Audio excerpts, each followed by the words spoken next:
say you use Zoom to do the class work and then at the same time see your face? I can turn on camera, but it goes to YouTube, so. Yeah, let me see. Uh, that I really need to come early so you can explain it to me. Because I'm doing YouTube, but I'm not really good at doing stuff like that. Hello, how are you doing? We'll need a drive today for storage, but not the virtual machine on it, okay? But pick one up. Yeah, I can show you how to do that. Okay, so this week we're gonna cover the processes in forensic analysis. So last week we talked a little bit about, how to gather some evidence. What is an evidence or artifact? We did a little bit of malware forensic. I think we only did exercise B because for the sake of time, right? We'll come back to exercise C down the line when we do network forensic. So today we're going to talk a little bit about processes that goes into an investigation. And this is important because you have to follow the steps. And then sometimes we have to document our steps so that way we can present that as a witness in court. So at the beginning of the notes, it talks about seeing yourself as an investigator. And what we'll do is we will need to be familiar with the tools and the steps that we need in order to find the information or the data that we need for the case. So now we will break it down into some areas like the subsets here that they talk about. So before you start investigating a case or going through computer investigation, you need to have consideration for some sort of plan, right? We don't go into things without proper planning. We also need to understand the aspect of the legality of things. So sometimes you cannot, right? There's right of ownership, and then there are different things. So bring your own devices can be an issue, and then compliant requirement. Breaking encryption, you have to make sure that you look into that because we don't just break into encryption or brute force password because we have to find something. We got to make sure that it's legal, right? Because when you're circumventing a system without authorization, it becomes a crime. So you don't want to commit a crime investigating a crime, right? So we want to make sure that we follow the legal requirements. And then we also need to know the type of data that we're looking for. So having that thought process and a layout, a plan is going to be important. So you have to think about, am I gathering images? Am I looking at network data? Am I looking at malware? So it depends on the incidents or the investigation that you're pursuing. And then ultimately at the end, right, you guys did this for the summary in your lab last week, is to kind of lay out what you're going to put on the report. I'll talk about the report format as we progress in this class. So we have to analyze the things that we have found, the results, and then we will make a conclusive, right, decision on which direction we're going to go based on our findings, and that's going to go into your report. So your report could be 24 pages, or your report could be a few pages. It really depends on, the type of case that you're working with, or sometimes it could be hundreds of pages, right? If you have a lot of information to put, or you gather a lot of details and artifacts from different systems, you're going to have a lot of things to put on your report. But as I mentioned before, as you can see in the lab, right, it's a lot easier. We can pull it from screenshots so we can see, that's the timestamp, that's the type of file, this is where it sits. This is, the credentials. So the more screenshots that you do, the easier it is for you to go back and then you take notes as you do that. Okay, so let's go through and answer Unit 2 assignment question. So in the first question, it asks you, in computer forensic investigation, how can you conduct an efficient investigation? So efficiency really allows us to maximize our resources for the allocated time, right? So let's say that you have to investigate within 48 hours, you're crunch on time, and we want to be thorough and not, but at the same time, we have to meet the deadline. So we have to think about two areas, right? The process and the effective tools. And in cybersecurity, it's all about using the appropriate tools at the right time. Whether you're in forensic or ethical hacking, pen testing, etc., right? It's about really understanding and knowing your technical tools. Sometimes could be physical tools like drive readers, etc., computing system. So having the proper resources for the process is really important. You have to be detail oriented. We cannot skip steps. Forensic is about looking at things closely, right? So it's, I'm just gonna scan it and whatever I have, I'm just gonna put it on the report. That's not gonna do it, right? The more detailed you are, right, the closer that you're gonna get to your conclusive finding. And we want to use different strategies because if one thing doesn't work, we have to go with an alternate solution or an alternate way. And you have to critically think, right? So it's solving a problem really. In technical world, when you're doing cybersecurity programming, computer engineering, a lot of these technical work really means that you are the problem solver. You have to troubleshoot sometimes, right? Just like how sometimes in the lab things don't work, we have to find other ways to get it to work. Because if that's your tool and it doesn't work, we have to either find another tool or make it work, right? Install packages to get it to work. And that's the nature of this industry. So having a plan and using effective tools is going to be important. So that means what? The more exposed you are to various tools in forensic, the more beneficial for you in this industry. But I cannot know all the tools in the world, right? Know the critical tools, file carving tools, right? Network forensic tools, etc., for event or incident response. Hello. We'll need a drive for the lab later, but we just got started with the assignment. And for number 2, you can pull this from the notes. You don't have to type it out. You can grab it, but let's talk a little bit about it. So I talked a little bit about some of this process earlier. So these are the subsets in the process. Okay. So the pre-investigation and consideration, we would need to determine the tools, right?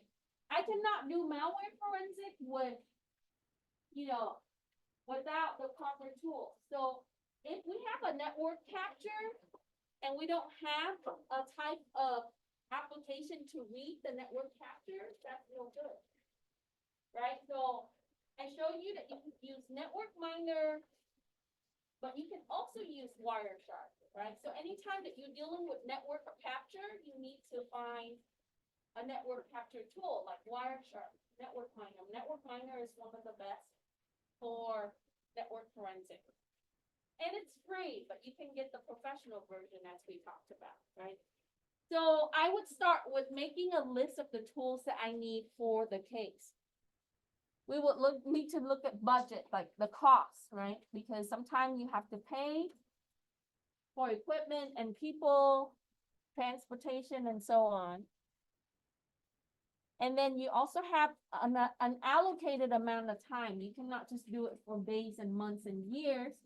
You will be given the amount of time to investigate. Sometimes very short, 24 hours or hours, right?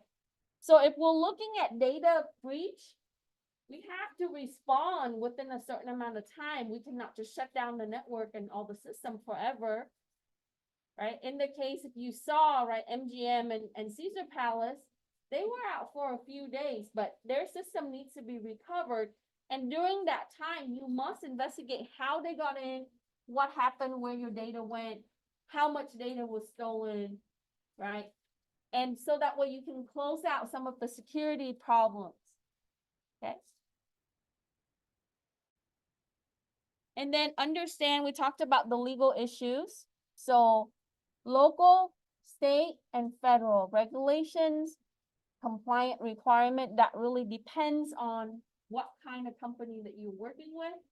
So retailers would have different requirements compared to education institutions, right? Even in the case if we're looking at malware incident or data breach, right?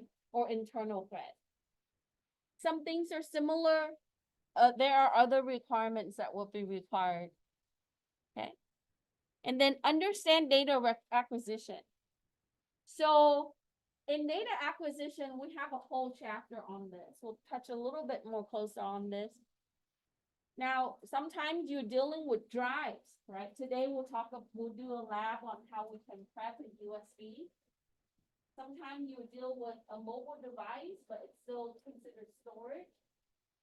And in the last week, we'll talk about documenting and all of those things. So making sure that we know, right, the device goes to who, how it was acquired. So acquiring the data from the device, sometimes you cannot shut down the device. You have to leave it running because when you shut it down, the system state change. Your timestamp change. Your storage, like RAM, flush all the details. So in the case if they're running applications or if we're dealing with cookies or sessions, all of that goes away when you shut the computer down. So you really have to think about, what am I really acquiring? What kind of data? Is it volatile, non-volatile, etc., right? And then really understanding the process from A through Z, and then report your findings. Okay. So let's talk about the equipment, and this list can go on for quite a while. So I'm just gonna summarize. So the basics, that's what we need, right? I mentioned a little bit of this last week. So in computer forensic, what do you really need? You need a powerful computer. You can find forensic workstation to be purchased, and it is higher in price than your gaming system that's at best, right? So that means what? I need powerful processor, a lot of storage, capability to have USB connection, sometimes portability. So I might not need a workstation. I might need a powerful laptop, right? I need a lot of RAM because I might be virtualizing or running applications that will require a lot of memory. And then some investigator would prefer, a certain type of screen, but you can go to Google and find computer forensic workstation, and you will find that they would run several $1,000s. To go up to, a kit can go up to $10,000 or $20,000 easily. There are companies that are branded to sell workstations. Can you build something like this? Sure. Right? We already list the components that we need to build a powerful forensic workstation. And some of you might already have something like that. Well, but the forensic workstation is dedicated for forensic work, right? Just like they would say that you don't want to mix your data in with other people's data or your data. So in this line of work, you want to have a dedicated system that would be used for forensic investigation. And on it, we would install the proper application, right? You saw Network Finder. We will learn how to use ProDiscover and other applications. And some of the application would require you to have database or virtualized environment or containers and things like that. So when we're using this, and sometimes you might have to run Linux, and Windows, so virtualized environment is probably the best, right? You can contain it, you can modify it, delete it, you can simulate it and test it. Now, when we do data acquisition, so let's say that I confiscate this computer, I don't perform investigation directly on that computer. I take the drive and I create an image of that drive, right? A copy, a duplicate of it, so I can read that on my workstation or laptop. Because if you go directly into the system, you might modify things inside that system and you don't want to contaminate evidence. Okay? And then you want to have a toolkit and you can put this together. Digital camera is important. We don't want to use our smartphone camera. You want to have a dedicated camera for this, so you want to take picture. So when I pull laptops or computer or tablets or smartphone, as soon as you get it, you would bag it and tag it, but you need to take a picture before you do that, right?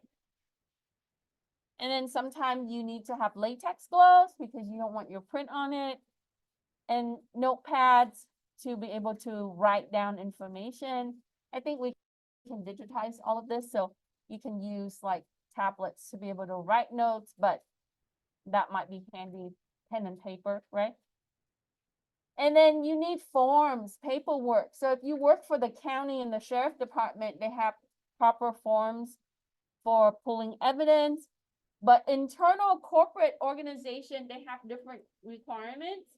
So you want to have a structured, standardized form or paperwork, so that way you can put it together with your file.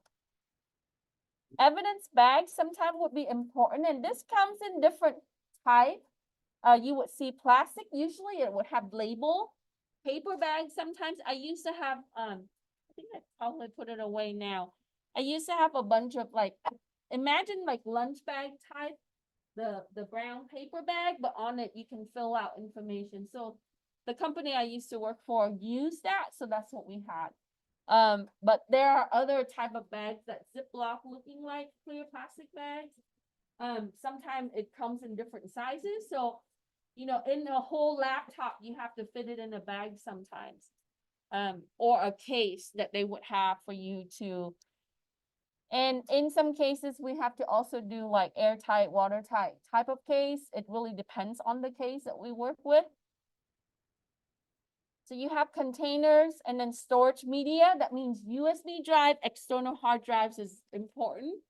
So you want to have, you know, good amount of drive and then even storage. Okay. Write block device. This, you can buy it as a component. They run between, I don't know, 30 something dollars and up. You can find them for fairly cheap, even buy it from Amazon or online. This allows you to control, right? Like nothing can change the data within that storage. Precision toolkit, these are like the small screwdrivers, because sometimes you have to open up systems. Frequency shielding, this is important when you do more of like forensic that deals with electrical signal. Sometimes that could be military base or, you know, sensitive information. So that allows you to block signal, but you have to purchase legal equipment, right? Not a lot of, if you make your own, it becomes illegal because shielding frequency, especially for wireless or broadband, right? If you get like, you know, China part and build it in a certain band when you're blocking frequency, that can land you in prison. So we want to buy, right, proper certified frequency shielding type of system, and they don't come cheap. So you have to contact the proper company for that. And then network tab, cables. I recommend having like USB cables, different types, micro, mini, C, network cables, along with legacy cables. So the cables that you use for computer connections, those are the cables that you need. Sometimes power cable as a backup, you know, because if that system is shut down, you need to turn it on, but before you turn it on, you have to write block and then copy the image or pull the drive and create the image for it. Questions? Okay, forensic laptops. Now, encryption can be varied. I think, we can use software for most part. So software license, you can use that. But BitLocker allows you to encrypt the whole drive. There are ways that we can encrypt like individual files or folders.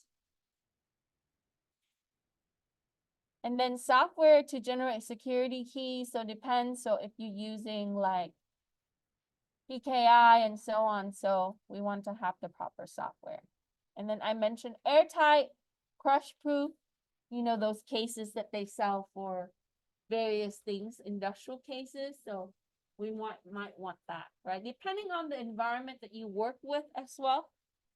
TSA compliant cases, so that way you can fly if you need to travel with it. And then forensic software. Okay, this is really important. So the more you have on your tool belt, software, hardware, and so on, right, put it together, the easier it is for you to prepare for the case. Any question?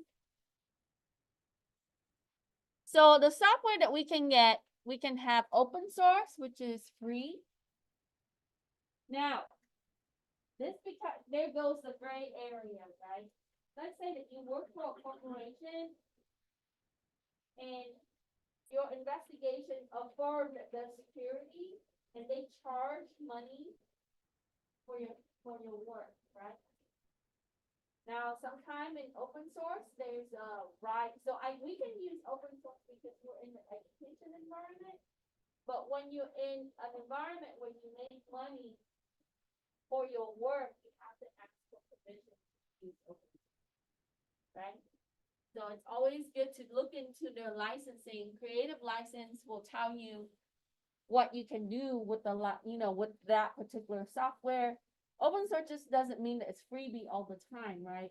It's free for educational and research purposes, but when you monetize it using their software, it becomes a legal issue.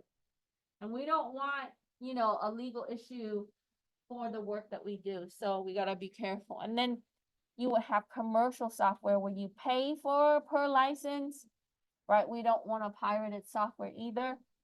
I've had a student that started IT work a couple of weeks in, used pirated software and got fired right away, right? You want to make sure that everything is legitimate. Corporations, they don't want to lose money for that kind of thing, right? Question. Okay. Let's come back to here. So I put down some links right here for you to look at.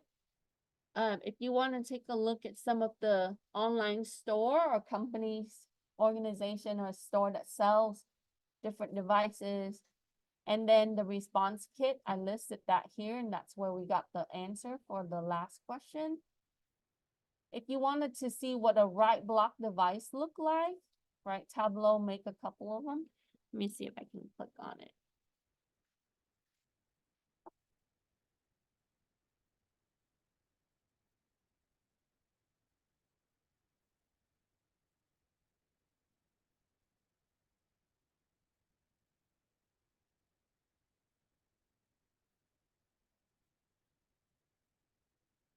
So I think they also sell, business packages and so on.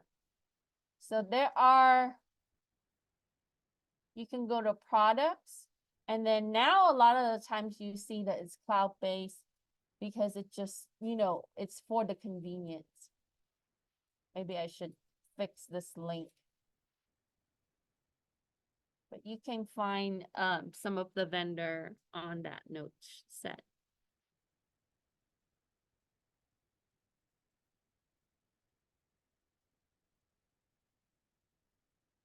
So for the details in that question, take a look at page 2 and 3. So we talked about some of the open source software. So Autopsy, we're definitely going to use. I love Autopsy. I think Autopsy stand up to some of the forensic kits that are commercialized. And in exception for the commercial kits have bells and whistles, right? Some features that you might not see in the regular open source software. Developers, you do see that developers, sometimes they are also do development for commercial company, and then they would offer a similar package for that. And then they share their source code and people would write out the software. SIP workstation, this is a virtual machine. I integrated this a while ago, a couple years back when I taught the course.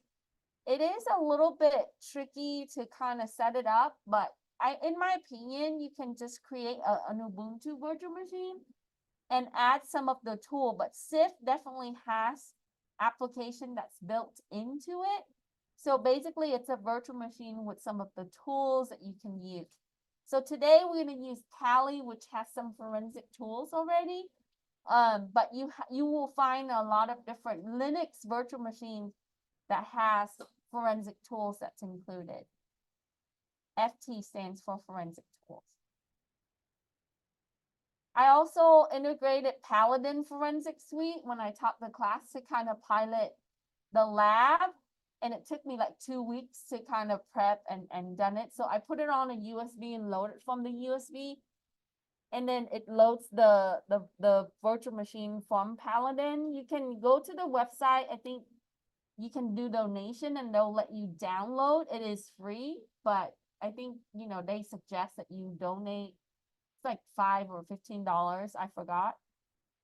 But you can find the information on Paladin there. So that's option. And then you have Kane, computer aided investigation environment. This is good for, you know, the larger forensic based type of case. It is open source and you can find that on canelive.net. Now you need to know that open source tool frequently change because the development in that is pretty rapid. So if you download a version, you might have to update that version to add some of the features and things, even on, you know, weeks or months in, right? So make sure that we go back and check. And then I listed some of the encryptor or encryption detector. This is useful when you are looking at like email encryption or other type of encryption. So PGP stands for pretty good privacy. It's a common protocol or, you know, service that is used on email encryption. And so when people don't want you to see their email, they're going to encrypt it. So if you want to know if it's encrypted or not and the type of encryption, you would use encryption detector. So you would check the drive because they might store email or files that are encrypted. So it'll check for, you know, the common type of encryption tools. We talked about Wireshark, right? Network miner. Nmap is a common tool that you see in cybersecurity. This is used to assess vulnerabilities on system, and it's useful across platform. So it is good for auditing. So when I'm dealing with event or incident handling, I would use these. We will spend a week on RAM. I love the part of RAM is that it is very delicate, right? We have to make sure that we don't do anything to the power. RAM is volatile, things are temporary, but there are a lot of really cool things that we can find in RAM, right? Deleted things, applications that ran, cookies, stuff like that that would be useful. So, and you would see that there are only a few type of tools that will be available for RAM capture. Okay, so the list goes on. USB write blockers, probably good to get.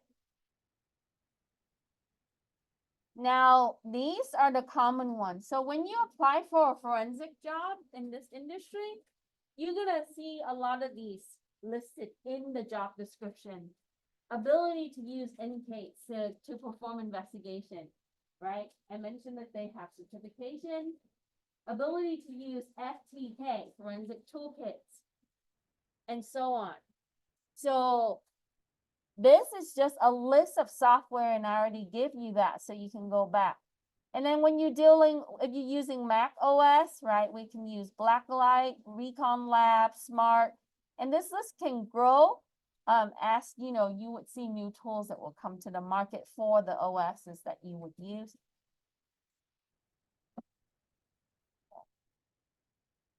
All right, let's go through and answer the next question. So when we're using software, we can't just use the software and put it on the report. Sometimes you have to validate that as a witness in court.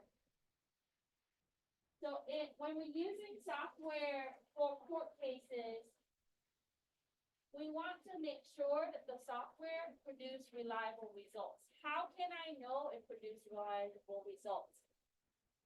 We have to redo the scan or the analysis multiple times. And every single time it gives you that same sets of results, that means that it's reliable results. So let's say that it takes me 5 hours to do the analysis on a smartphone like an iPhone. I run it and then I repeat the same exact process with the same software multiple times, and I have that set of result, but I'm not done. I'm going to use a similar software and rerun the same thing to produce the same result. So that means if everything is consistent and exactly the same at the end, then I have consistent, effective, reliable results. That is not questionable in court, right? So we would need to make sure that we do the analysis. And then when you go through the lab and you're like, are you kidding me, right? This is gonna take me like the next day. So I tested one of the lab when I wrote the lab. I ran it in the morning until class time. It wasn't done. It was giving me some data. I left my laptop on and I ran it until the next day is when it actually gives me the output, right? So sometimes, you know, and then sometimes it might crash halfway through and then you start all over again. So, you know, it is what it is. So you want to have the results and you want to compare the results, right? So the entropy in that, we want to make sure that it is less than 3% in differences. They say that less than 2% is ideal, but anything greater than 5% is too much of a difference, right? So if we're able to obtain the same data set consistently multiple times, even across multiple software, then we have reliable results. This is why you would see that a lot of people prefer ethical hacking versus doing forensic, but you do forensic when you ethically hack, right? In this field, this is a very small niche. I don't think a lot of people get into completely forensic all the time. It is a very interesting world, but it requires a lot of patience and effort. You have to be that detail-oriented person, you know, and you have to enjoy this type of work. Yes. Is this like a deeper step in ethical hacking? It's a branch off of security that you don't see a lot of professionals pursue. They have shortage of people that goes into forensic. We perform forensic and incident response, but you know, so in the broader area, you do forensic.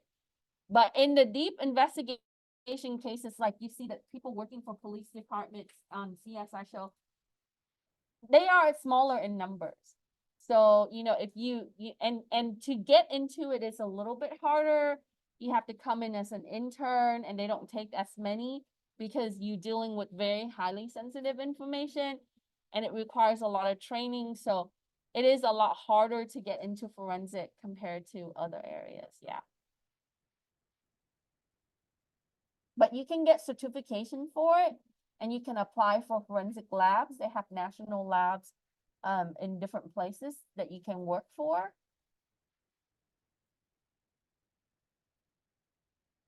Okay. So in the later section, you would see on our notes. So where can I go to validate my software and the tools that I use? So in the industry, we offer NIST forensic tools testing project. It is basically a central place where the tools can be submitted and then it will get evaluated and, you know, ranked based on the type of tool that you see. So you can go to Forensic Tool Testing Project by NIST. And the open source, you can go through that list and you can list any of the three. So I just went through and I listed some of the popular ones like Autopsy, SIFT, Paladin, and King. But you can also find additional one and be able to integrate that. Some of the commercial ones, you can use X-Ways, and you do see some parallel open source tools for the commercial one, like we talked about. FTK, NCase, Blacklight, and Smart.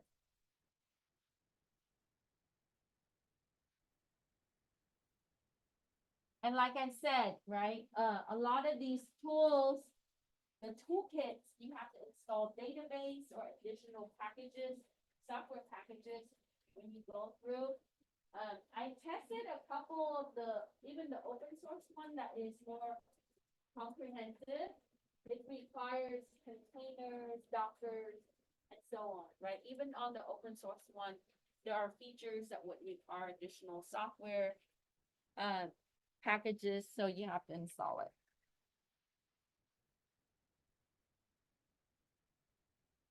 So I might run a scan on Autopsy and I would find, let's say, 70% of what I need to look for, right? And I tested every single time, I'm not able to obtain all the data, then I have to resort to other ways, other tools and other ways to be able to do the analysis.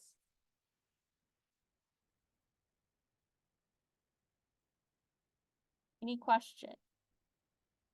So we can go through that list and just identify 3 open source and 3 commercial.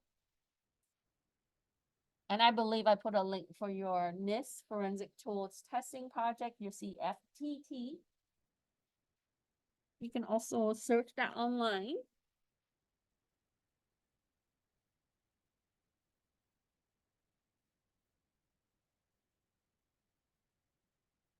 Any question?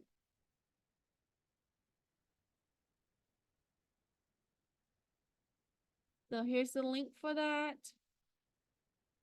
That's on page 4.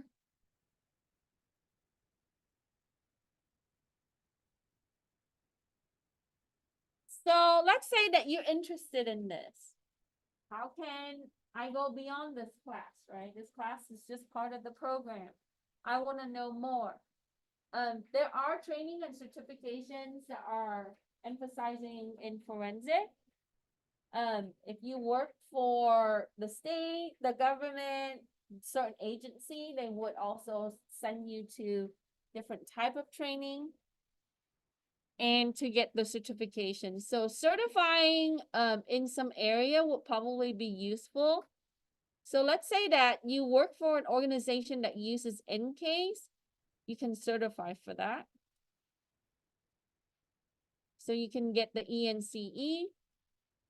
If you want to do forensic internationally, you can certify for IACIS, right? That is different than some of the other certifications that would be only focused in, you know, North America or United States, because international requirements are a little bit different. So when you're dealing with European country, Asia Pacific, there are different requirements in technology and compliance needs. So, and then if you want to get into hacking forensic, you can get CHFI by EC Console.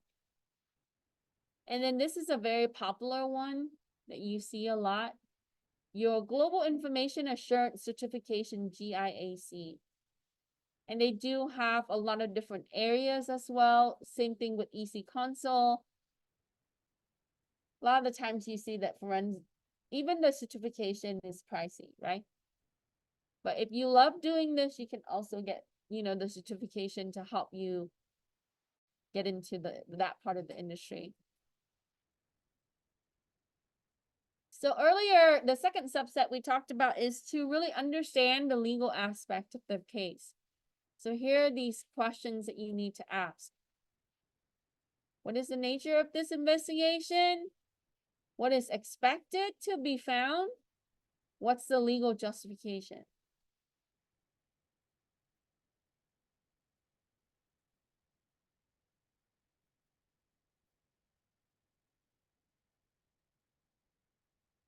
So for question 9, it says, why should you use multiple software tools in an investigation?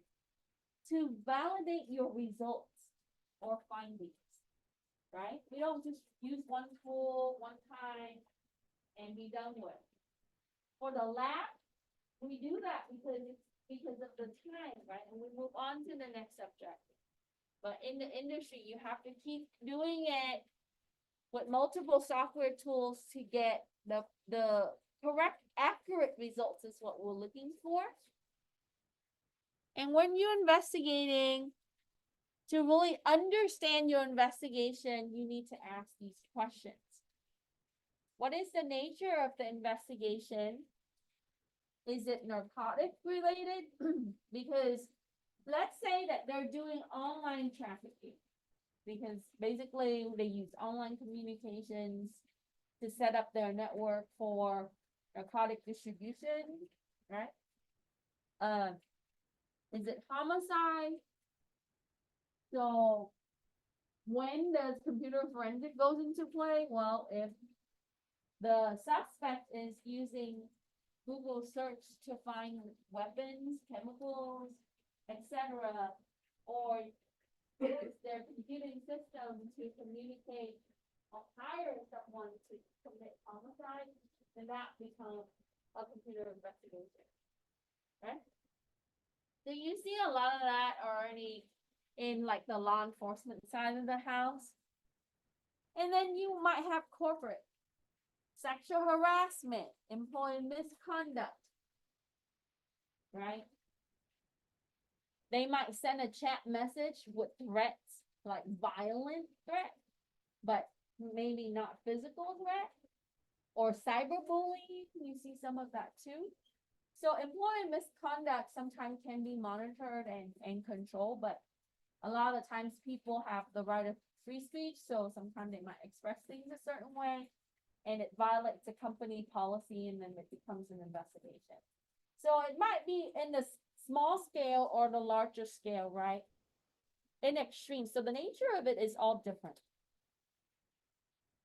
What digital evidence do you expect to find? So if you're looking at narcotics case, I might need to look into, phone communications, social media communication, encrypted chat communication, right? Or even, various things that we might find. So, and then in employee misconduct, that might be email, right? Surveillance camera footage, etc. So the legal justification, we have to look at like law enforcement. What's the rationale behind the search? Was it consented? Is there a warrant? I think we touched a little bit on that before, because in some part of the world, you have to, even if they are a suspect, you have to ask for consent to assess their personal property. And then when it, and we have to look at the barrier in ownership, right? When it's on cloud, we have to submit the subpoena for the data, like from Google Drive and so on. So that might also take time and requirement with the court. And then who are the subject and who are the suspect? What roles do they play in the investigation? You have to interview people, right?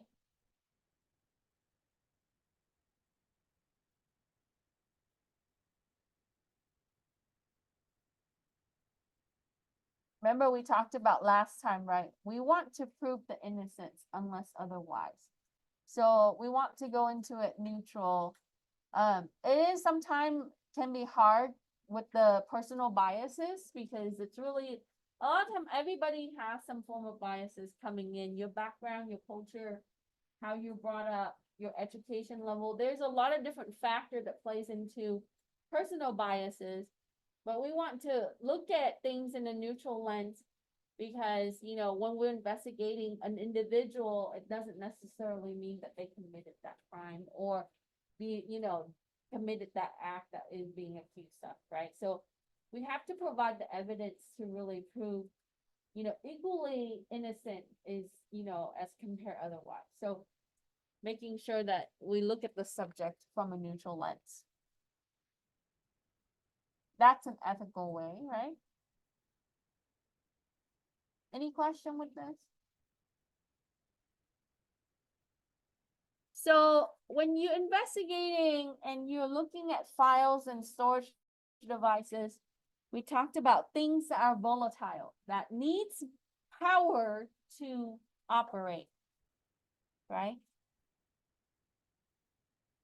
And this is important to know because, we don't want to shut things off when they're not supposed to be shut off because it changes the state. So what kind of system is considered volatile? A live system. Like surveillance camera is a live system, right? It's recording live, it's streaming live to the cloud storage. Systems that are running or applications that are running, that requires volatility, right? It requires power to make sure that is operate. The network communication system. Virtualized environment, that requires that because it requires the host to be powered on and it requires a lot of RAM storage. And sometimes physical system that requires power. It doesn't necessarily have to be a system with OS, with operating system. It could be microcontroller, right? Automated system that sends signals to certain things, like turn on the sprinkler in the lawn, right? Things like that. This is microcontroller for automation. So it just microcontroller have simple instructions. Just do that one function and be done with, right? Turn on the sprinkler, turn on the light. Now, why is this important? Why do we care about that? In industrial automations, everything is considered a vulnerability, especially when you're dealing with systems that communicate, that can be automated. So, especially Internet of Things or embedded systems that can be controlled, right? Your smart TV is in an embedded system, right? Someone can reach through that particular system. You know that they hack into printer at your home, especially wireless printer, accessing your RAM because before you print the document, your document goes to the printer RAM. So if I want to see what kind of sensitive information, like application that you might have social security number on it, I can go into the RAM of the printer and look at your information, right? So when there's a storage, we want to look at that as an area that we need to fix, right? So, or we need to secure.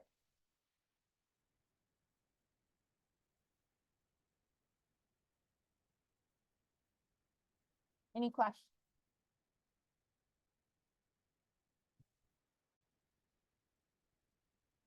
Interesting world.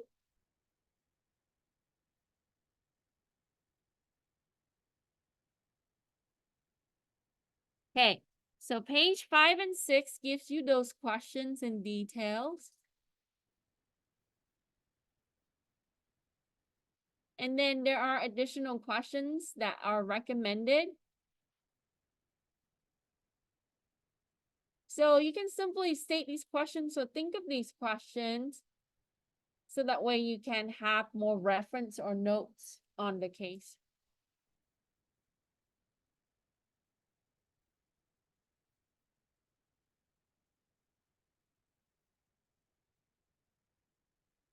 So the process here is, you know, you need to really document as much as possible in when you're collecting evidence. That's truly important. Some of you were like, I don't remember what happened when I did the lab and I couldn't put together some of the answers for the summary on last week's lab. It's because if you don't have the screenshots or the details of the file or things that you were looking for, that can be hard. So you have to restart the process again, right? So what we need is we want to document as much as possible, be detail oriented. Okay. So like I mentioned before, you will likely run into problem in forensic examination. A lot of the times you have to overcome those hurdles. Okay. And then we have to solve those problems. What kind of things that will help you progress?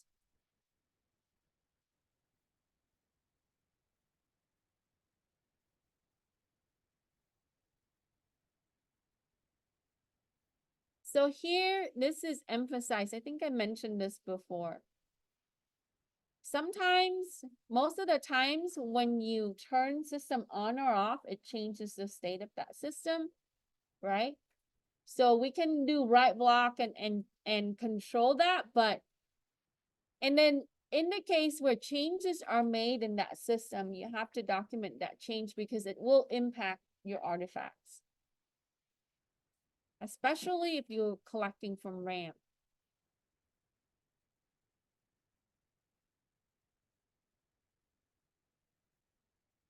And then in the remote connection, if you shut system down, it disconnects. And when it disconnects, right, with the destination system, you can no longer reach it. So you have to reestablish it, and the connection and everything is collected in RAM, in the memory. So if you have an attacker entering your network and you have to investigate, you have to do forensic, right? If they're connecting remotely to pull data for data breach, if that access is maintained, likely that you'll be able to find some information about that particular access, right? What they access, when they access, how they got to that system, okay? Because your network will give you, the capture will tell you everything from, you know, that system connecting to a certain server or authenticating. If they have, you know, escalation of privileges, you would see that with the logs, right?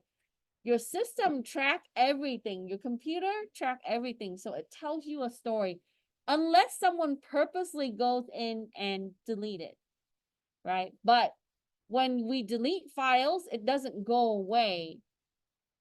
When we shut the system down, the RAM flushes, but the disk drive, when you delete files, it takes that space and give it back. It's saying, oh, that space is now available. It's kind of like I once built a house on a piece of land, right? One day I went and destroyed the walls, the ceilings, everything, but that space of that house is still there. It once exists the house, and so you can see traces of it. Same thing with forensic. We can go in and find traces of things.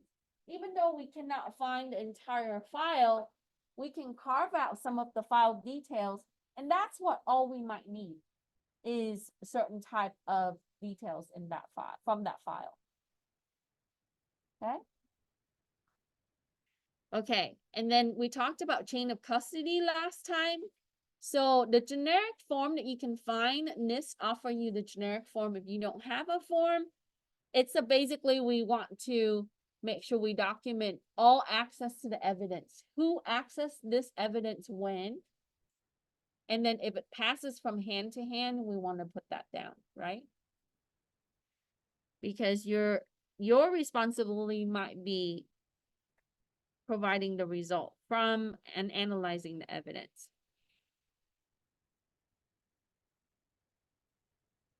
Do we need 11? We're good here, right?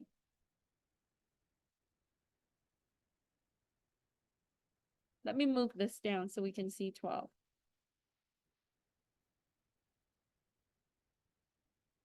little more.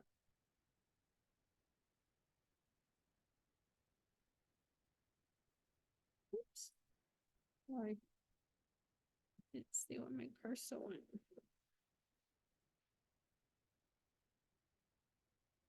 Okay, so it asks you, it tells you that for 12,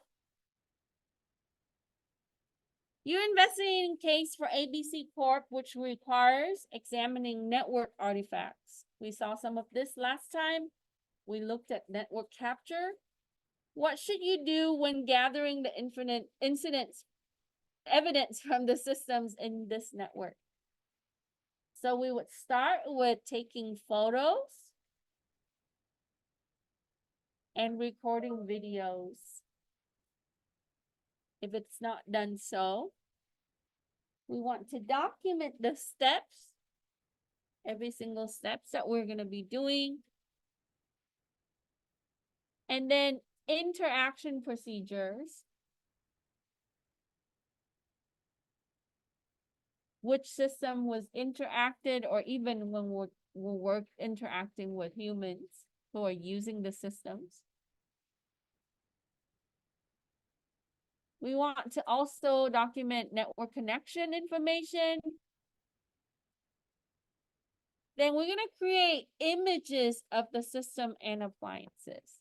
So we would duplicate whatever that system, right, operating. So an image would consist of operating system and the application that goes in it. So we would take an image of that system, so that way it's exactly the duplicate. And we would use that image for analysis. So this is what you need to start. Take photos, record video, document your steps as you go. Document interaction procedures. Write down network connection information. Take images of your network system. It might be like a security appliance that you're trying to gather evidence from. So let's say that I'm looking for how the attacker gets through my firewall, right? And they've been in my network for 3 months and I didn't even know, right? They bypassed my firewall. How, I'm going through the process and auditing my firewall and see how that they defeat my firewall. That means that I would start with all of these processes, but we're going to do an image of the firewall so that way we can investigate it. Looking at the rules and the policies for the firewall. Why is it not picking up and block the attacker from coming in?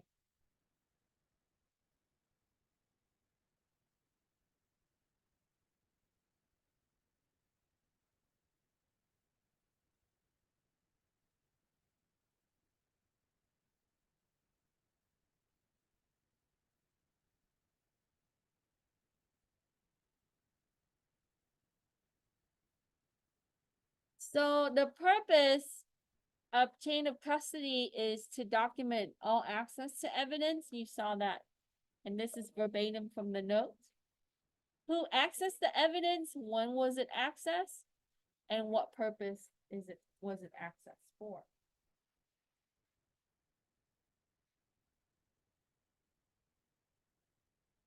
Because we want to protect the artifacts or the evidence that we have gathered.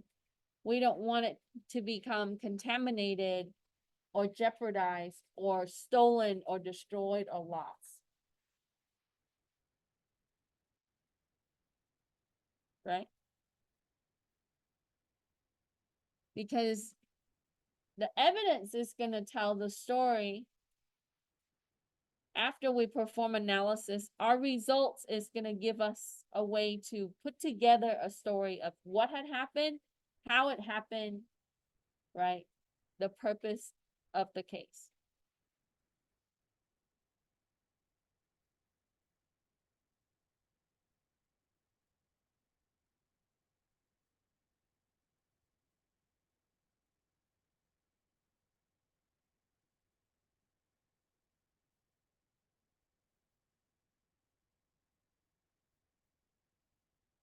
Any questions?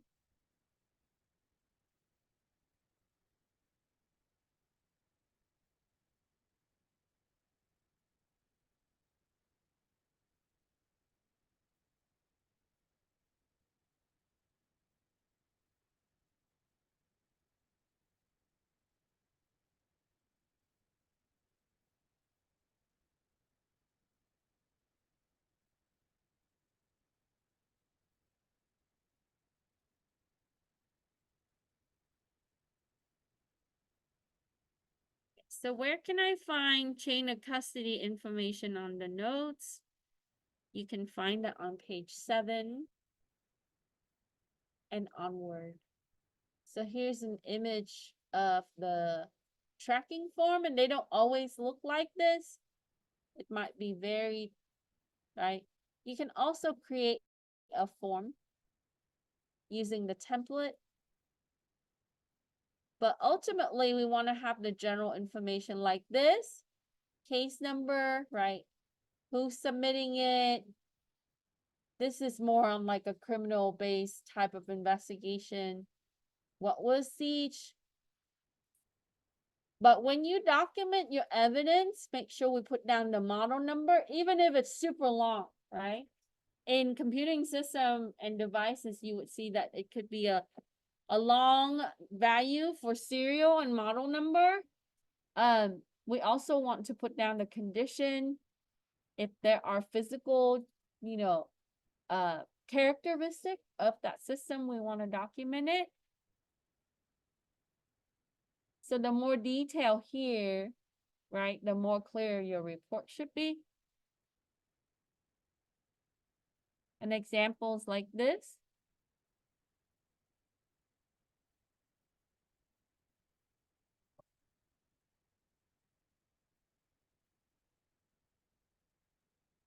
You have color, size, logical size, and physical size sometimes.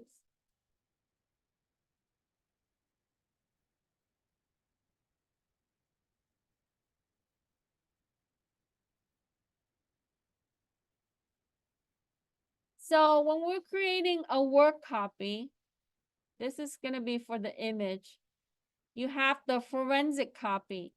This is going to be bit-to-bit copy. It's going to take one bit of information from your original drive and put that same bit onto the copy drive. When you create a forensic image, it also is a bit-for-bit copy, but it does the entire device in the image format. This is very, very common. You would see when you download a forensic image, it's not just like a regular file, right? It is a specific type of file format. So you often see that it would say .dd. And then you would see sometime, depending on the software tool that they use, it would, to create that image, it would say E01, right? Or AFF. So those, all the forensic toolkit usually comes with the capability to create an image. The common one that you see are the first two. So when we create an image, it just captured that state of the system at that moment in time with operating system, applications, all of those things, right?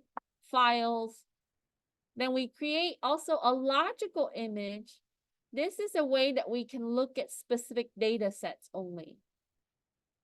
Okay. So when we go into the server, we don't want to shut down the server and create the image of that server. It might be a lot of information that we might not need. We only need a subset of that.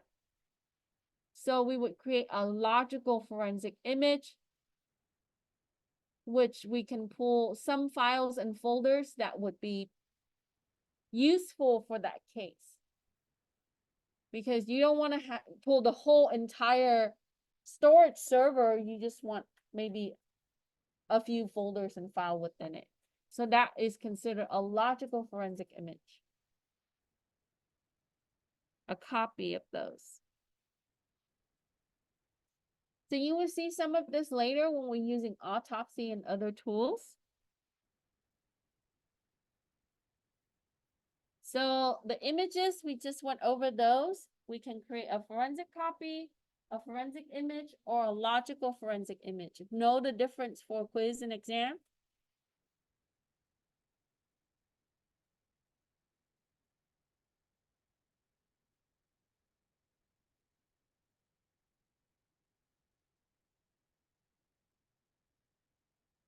Almost done. And we'll take a break and do the lab.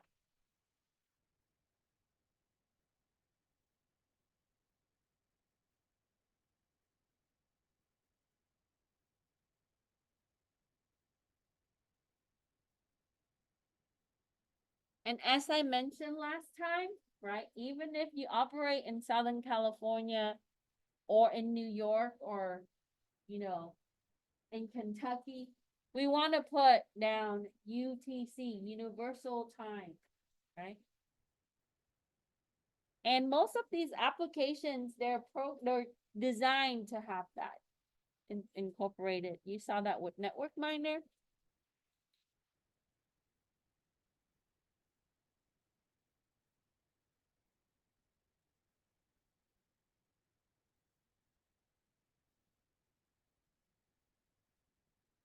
Any question?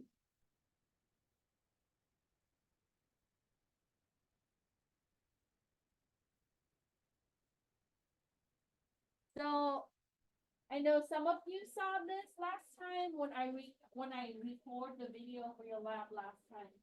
I showed you why your file details for when we did the forensic for the malware, why it was hidden, right? Windows Defender went and quarantined it, so after like a while, it detected it, so it put it away.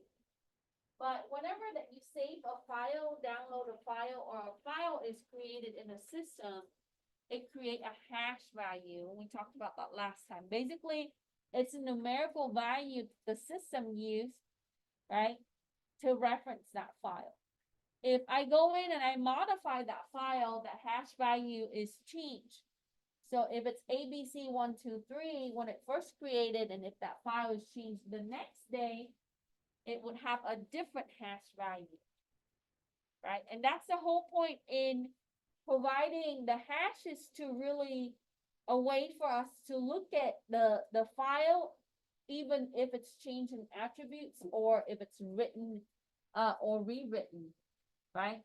So in hash analysis, this is important because it really tells us the integrity of the file. If there has been changes made to that particular file. So when you looked at the file details last time, or when I showed you that, you should see that there are, right, MD5 hash value, also SHA or SHA-256-bit. So depending on the type of system and the hash algorithm that it accommodates, you would see that it would have those, right? You can also use hash generator tool to generate a specific type of hash for the file. And then we can go in and validate to see if that file has been changed.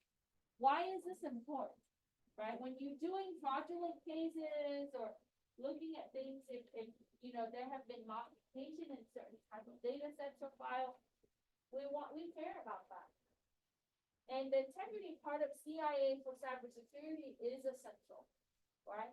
This is our world, is encryption and hash and all of those things. But in forensic investigation, we use hash analysis tool to determine if from the time that the file is created, right, to the time that we look at the file, investigate the file, has there been change? And there are software tool in forensic that's great. It actually tracks all the changes.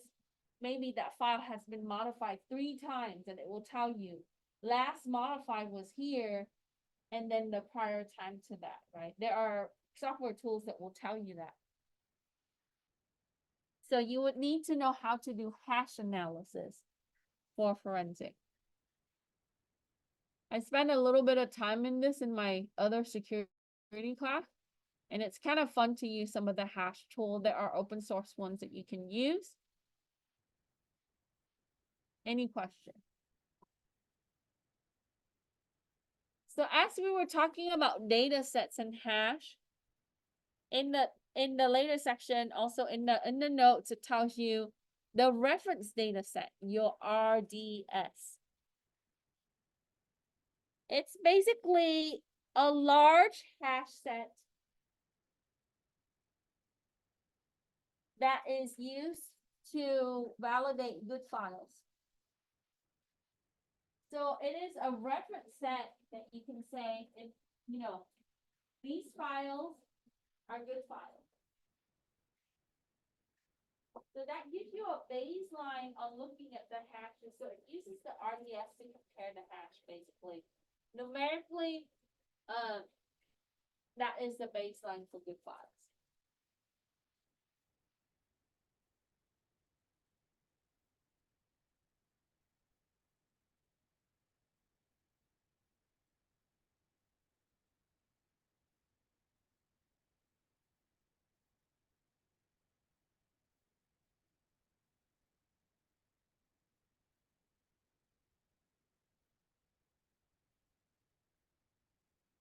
Any questions?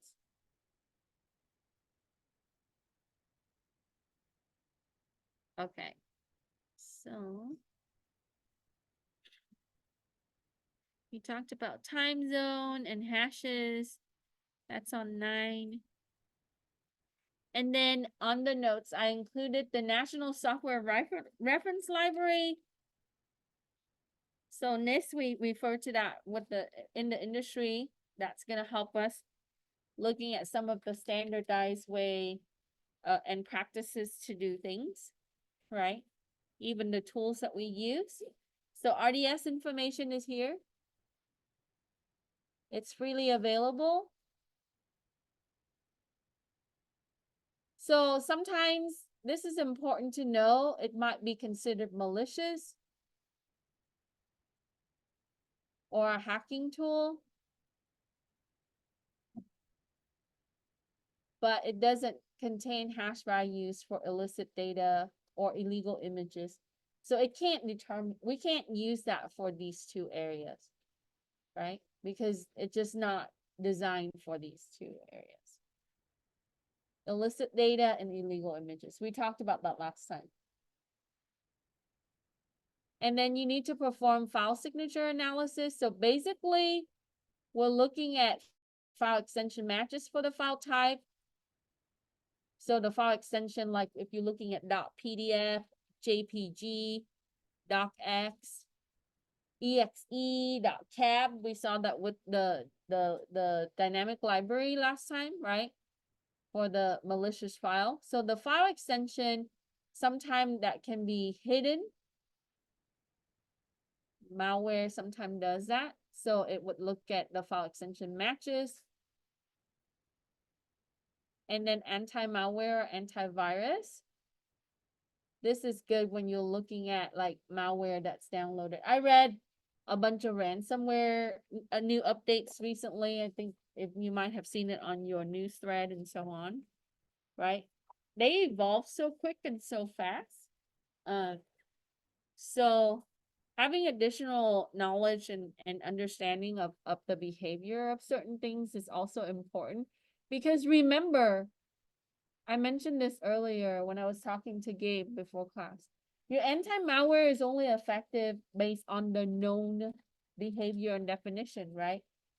If you don't have the updates that contain, so unknown malware is not going to be detected. So it is about 60% effective. It might sound scary because you're like, oh, well, why do I pay $100 a year for my anti-malware then? Well, it protects you from the known malware and the viruses. It's like getting vaccination. If you don't, you take a risk, right? But people go about life with that. That's okay. There are people who don't install anti-malware and they are still using the system, but they're more prone to risk.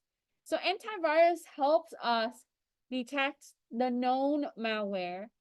When you're performing forensic with the malware as evidence, it is useful to have this because they have a huge library of what is known as a common thread, right? For the malware. So now your operating system like Windows 10 and 11, it comes with the Windows Defender. It already has that in play, but you can have additional third-party tool that's added, like McAfee.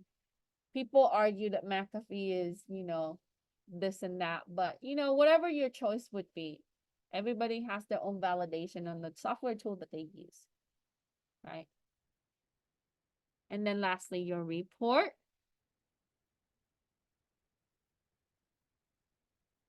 So as I mentioned this before, right? It could be long or short, but we want to be as thorough as much as possible.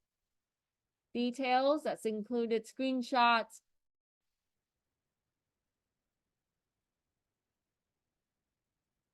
And then you need to document your hardware and software that you use, devices that you use in the investigation. You would not use the people's actual name. You will give them personal ID. This becomes a privacy issue in cases. Some cases would go public. So we want to give them some kind of identifier. And you have to retain your document over time. It depends on the type of case that you work with. So document retention is important.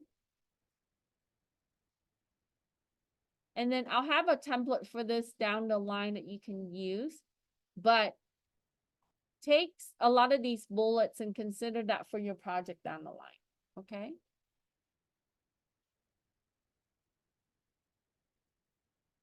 So I am going to look for these things when I grade the report.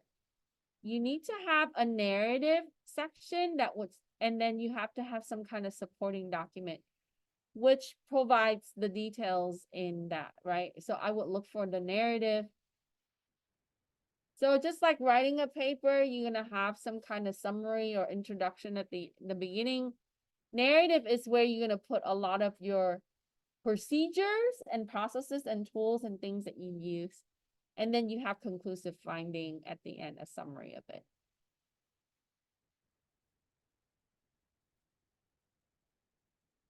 So it tells you here, do not put screenshot without explaining what that is.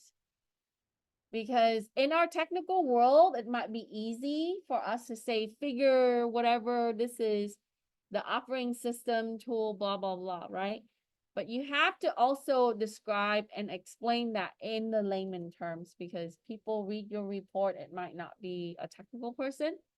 So you would probably have to define some of the terms in appendix and so on.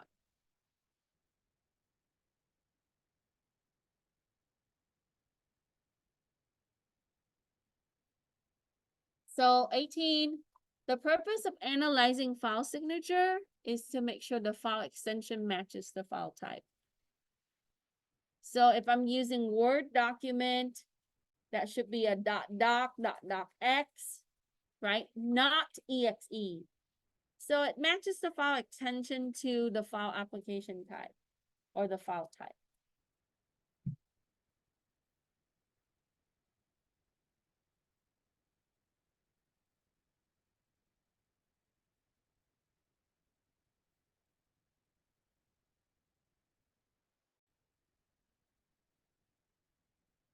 Let me move that down. And then 19, why should you use anti-malware or antivirus in analyzing an image? To see if malware is present in the image. Because it could be infected. So let's say that someone is accused of leaking data to the world, right? Sensitive data from your company. But lo and behold, they got a Trojan, and that Trojan would automatically send some sensitive data to the world. So when we see that, we would say that the person who used that system might not be at fault, right? Now it comes back to how that malware comes in, right? maybe another user using that system had downloaded the malware. So we have to look at the accounts, the account uses, how that malware traffic comes to that system, like what we've seen with our last lab. But ultimately, we wanted to see if the malware is there in that system using antivirus. Pretty straightforward.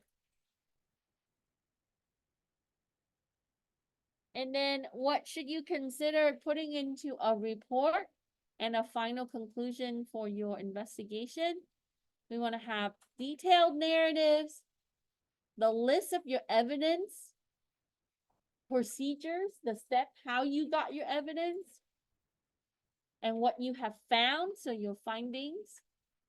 And then based on your findings, what is the result? Guilty or not guilty, right? Infected or not infected?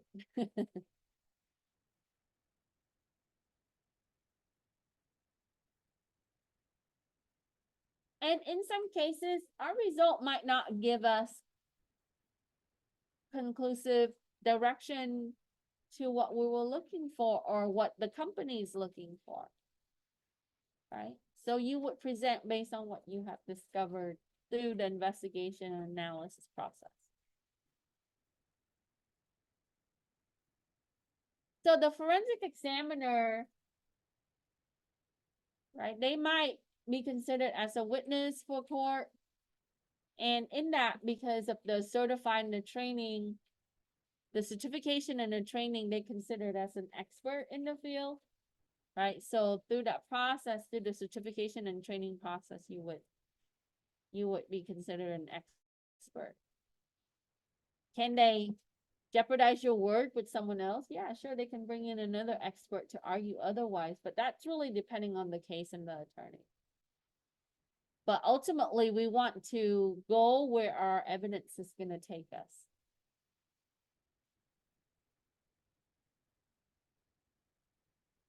And we only have 20 today. Any questions? Pretty easy. Like I said, if you have the book, when you read it, some of it is like storytelling. I summarized for you, so if you have a chance, go back and look through the notes for additional details, right? And I don't include everything on the questions and answer. Doing this is kind of give us an overall summary so you can remember what the chapter is about. Okay, so that would take care of the assignments. I'm gonna go ahead and stop the recording so I have 2 videos.